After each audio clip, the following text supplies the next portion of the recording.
Turo ko sa inyo yung jacking point. Ito mirage. Ito, makapansin ko dito. Meron siyang bitli. Ito sa ilalim. Yan. Ito ang dalawang bitli. Ito yung isa. Ilalagay ko din ng jack. Dito sa kabila. Tapos naman po. Yan. Stop siya dito sa gitna. Okay.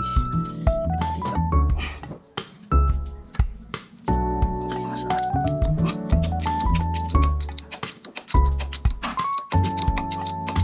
Yung jacking point niya.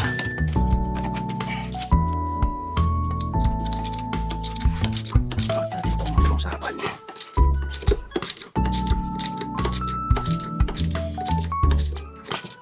Yun, pag umat na tulong mo yan natin ang suporta jack stand kasi ito yung gamit natin dyan, baka diwag dyan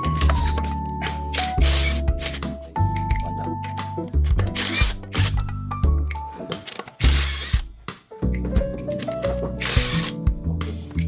Yan guys, tamang torque yan huwag nyo sobrang pitan. Dito ulan, baka tumikalbong, tumasik ang gulong, patay ang driver, nasakay. Kaya yung higpit niya dapat tamang higpit lang, 128 Nm to 130. Okay yan.